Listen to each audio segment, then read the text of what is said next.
Molarity equal to हमारे पास 10xd upon mb। ये हमें रिलेशन फाइंड आउट करना है, जहाँ पर molarity equal to 10 into mass percent into density upon molar mass of solute हुआ करता है। ये हमारे पास रिलेशन है। आज हम इस रिलेशन को ड्राइव करेंगे और इसको एज्यूम करके हम मान सकते हैं कि अभी हम इनके बीच रिलेशन हमने देखना है कि रिलेशन कैसे आया। एक सॉल्यूशन मैं कंसीडर करता हूँ, मैंने एक सॉल्यूशन यहाँ पर ये एज्यूम कर लिया है, ये मेरे पास एक सॉल्यूशन है और इस सॉल्यूशन में जो सोल्यूट है वो x% बाई वेट है। क्या है? ये जो मेरे पास सोल्यूट मैंने डाला है ये सोल्यूट x% बाई वेट है। क्या है? x% बाई वेट है। तो व्हाट इज द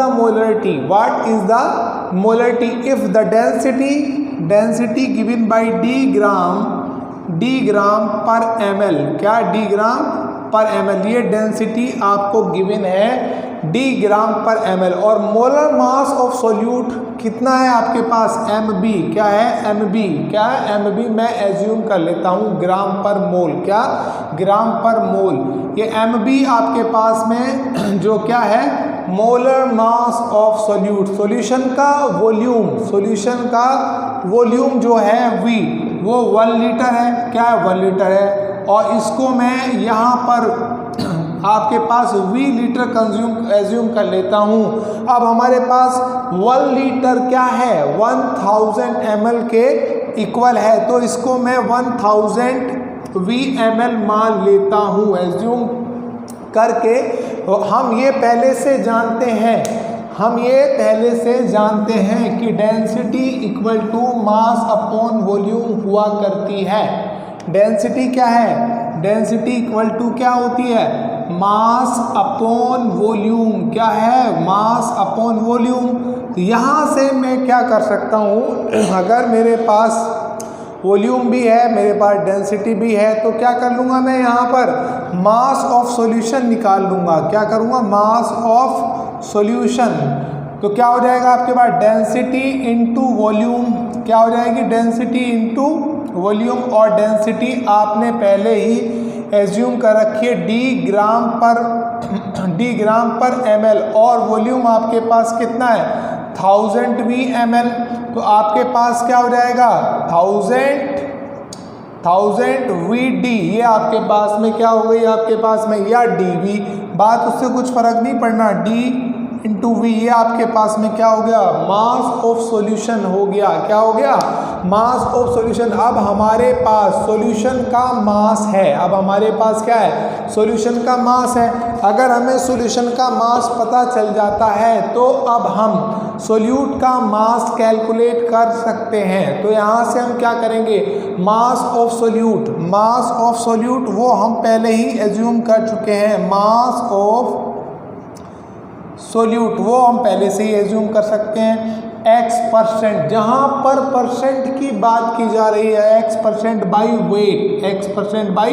वेट। ये क्वेश्चंस के अंदर जो मैंने एज्यूम किया था उसके अंदर मौजूद है। तो अब क्या करेंगे? मास of solute in v litre solution. Mass of solute in v litre solution. Mass of solute in mass of solute in v litre solution के अंदर मास ऑफ सोल्यूट आपको निकालना है, कैलकुलेट करना है, क्योंकि हमें सॉल्यूशन का वेट पता चल गया है। तब हम क्या करेंगे? तो हम क्या कर सकते हैं? हम सोल्यूट का वेट भी पता कर सकते हैं। अब हमने इनिशियल में x% ऑफ 1000 VD, यानी कि हमारे पास मास ऑफ सोल्यूट क्या है? x% ऑफ 1000 VD, यानी कि VD का x%, क्योंकि बात परसेंट की जा रही है तो x/100 इंटू 1000 VD। ये हम यहाँ से हम क्या कर सकते हैं, मास ऑफ सॉल्यूट कैलकुलेट कर सकते हैं। तो क्या हुआ हमारा, कितना निकल के आया, मास ऑफ सॉल्यूट क्या आपके पास में 10, यहाँ से ये यहाँ पर कैंसिल हो गया, तो आपके पास 10xVD ये हमारे पास क्या निकल के आया, मास ऑफ सॉल्यूट। अब हम मोल ऑफ सॉल्यूट कैलकुलेट करेंगे। अब हम क्या करेंगे, मोल्स ऑफ सॉल्यूट। और आप जानते हैं मोल्स को कैलकुलेट करने का फॉर्मूला आप जानते हैं कि जो N इजिकल टू क्या होता है, W बाई M, और NB की बात कर रहे हैं तो यहाँ पर WB आ जाएगा और MB आ जाएगा। मोल्स ऑफ सॉल्यूट कैसे, given weight of solute upon molar mass of solute से कैलकुलेट किया जा सकता है। अब हमारे पास यहाँ पर जो वेट ऑफ सॉल्यूट यानी कि मास ऑफ सॉल्यूट हमें पहले से पता है, क्या हमारे पास कितना आया, 10xVD। ये हमारे पास क्या निकल के आया है, हमारे पास निकल के आया मास ऑफ सॉल्यूट या वेट ऑफ सॉल्यूट, क्या वेट ऑफ सॉल्यूट। और हमारे पास क्या है, यहाँ पर हमारे पास क्या है, MB इसका क्या है, यहाँ पर MB इसका मोलर मास ऑफ सॉल्यूट है। क्या है, मोलर मास ऑफ सॉल्यूट। अब हमने मोल्स को भी कैलकुलेट कर लिया। अब हमने क्या किया, मोल्स को भी कैलकुलेट कर लिया। अब हम इन मोल्स ऑफ सॉल्यूट को मोलरिटी के फॉर्मूले में फिट करेंगे। तो मोलरिटी का फॉर्मूला हमारे पास क्या होता है, मोलरिटी, ये तो मैं पहले ही बता चुका हूँ आपको इनिशियल में ही। आपके पास क्या होगा, NB जो आपने यहाँ से कैलकुलेट किया है upon V in litre, volume of solution in litre. इस फॉर्मूले से क्या करेंगे आप, इस फॉर्मूले से आप मोलरिटी को फाइंड आउट कर लेंगे। तो आपके पास क्या हो गया, आपके पास NB की वैल्यू को आप यहाँ पर रखिए, मोलरिटी इक्वल टू NB की जगह आप क्या रखें, 10xVD अपॉन MB। ये आपके पास में क्या आया, ये आपने NB को यहाँ से कैलकुलेट किया अपॉन वॉल्यूम यहाँ पर ये वॉल्यूम आपने रखा। जब आपने देखा ये वॉल्यूम टर्म है कैंसिल हो गया, तो आपके पास मोलरिटी इक्वल टू आपके पास क्या, 10xD अपॉन MB, जो मैंने फॉर्मूला इनिशियल में लिखा था वही फॉर्मूला आपके पास आ गया। यहाँ पर M क्या है आपके पास, मोलरिटी, क्या है आपके पास, मोलरिटी। और X क्या है आपके पास, X क्या है, wait percent of solute. D आपके पास क्या है, डेंसिटी, क्या है आपके पास, डेंसिटी ऑफ किसकी डेंसिटी भाई, जो आपके पास सॉल्वेंट यूज किया गया है। MB आपके पास क्या है, मोलर मास ऑफ सॉल्यूट, ये आपके पास यहाँ पर है। इस रिलेशन को फाइंड करना था। इस रिलेशन को फाइंड आउट करने के बाद हमारे पास अब न्यूमेरिकल्स करने के लिए जो हमें बहुत ज़्यादा टाइम लगता था, अब हमें बहुत ज़्यादा टाइम नहीं लगेगा। अब बहुत ही आसानी से हम इन क्वेश्चंस को भी कर पाएंगे। ये बहुत इम्पोर्टेंट फॉर्मूला है और बहुत सारे क्वेश्चन में इसका यूज होता है। अगर हमें ये रिलेशन पता नहीं होता तो हम क्या करते हैं, इस क्वेश्चन में जो 30-40 सेकेंड का टाइम हमारे पास लगने वाला होता है उसमें बहुत ज़्यादा टाइम हमारा खर्च हो जाया करता है। तो एक क्वेश्चन हम आपको कराते हैं, कैलकुलेट मोलरिटी ऑफ NaCl। हमारे पास क्या है, calculate molarity of NaCl। NaCl को पानी में घोलकर, aqua solution of NaCl, if if density of 20% mass by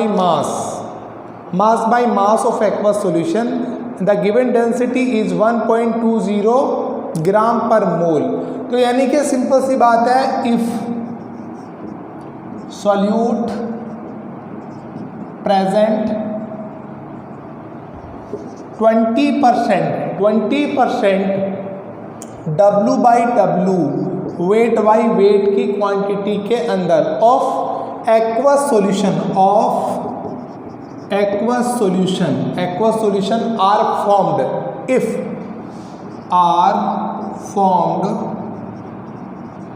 if density equal to, density आपको पास गिवन है 1.20 ग्राम पर ml, ये आपके पास में डेंसिटी गिवन है। तो आपको क्या करना है, इस सॉल्यूशन की मोलरिटी फाइंड आउट करनी है। क्वेश्चन बड़ा सिंपल है कि NaCl को पानी में घोलकर जो आपके पास सोल्यूट है वो 20% मास बाई मास है एक्वस सॉल्यूशन, डेंसिटी आपके पास 1.20 है। तो आपको क्या करना है, आपको यहाँ पर मोलरिटी फाइंड आउट करनी है। तो पहले क्या क्या गिवन है ये आप देख लीजिएगा और उसके बाद फिर इस फॉर्मूले में रखेंगे, ज़्यादा आपको अच्छी तरीके से समझ आएगा।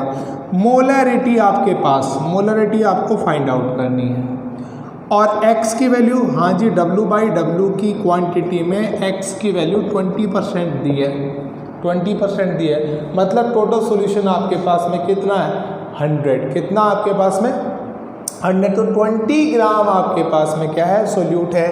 डेंसिटी आपके पास में 1.20 ग्राम पर ml आपको गिवन है, डेंसिटी 1.20 ग्राम पर ml, और MB आपके पास यहाँ से निकल जाएगा मोलर मास ऑफ NaCl का मोलर मास, क्योंकि सोल्यूट इसमें क्या है NaCl है, तो Na23 होता है, Cl आपके पास 35.5 यानी कि 58.5, ये तो आपका MB निकल गया आपके पास।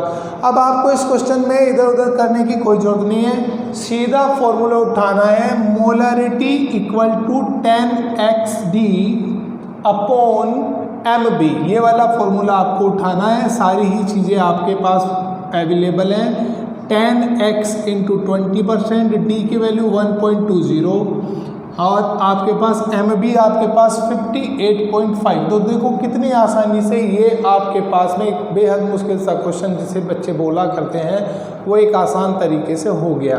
तो आप इसको क्या करेंगे, यहाँ से 1020 है आपके पास में 240 अपॉन 58.5, तो आपके पास में यहाँ पर मोलरिटी आ जाएगी जो मैंने कैलकुलेट कर रखी है 4.10, मुझे याद है, आप इसको कर लो क्योंकि पता नहीं कितनी बार ये क्वेश्चन कराया मैंने। 4.10 m के रूप में, मोलर सॉल्यूशन के रूप में आपके पास में यहाँ पर आपके पास मोलरिटी आ गई, यानी कि मोल पर लीटर के रूप में। तो ये एक डेरिवेशन था, ड्राइव किया हमने, एक रिलेशन था, उस रिलेशन को ड्राइव करने के बाद में एक न्यूमेरिकल्स लिखा। आई होप आपको ये वीडियो बिल्कुल पसंद आई होगी। अगर आपको ये वीडियो पसंद आई है तो आप इसे लाइक शेयर ज़रूर करें, और अगर आपको कहीं प्रॉब्लम है तो इस पर कमेंट करें। बहुत बहुत धन्यवाद आपका, थैंक यू वेरी मच।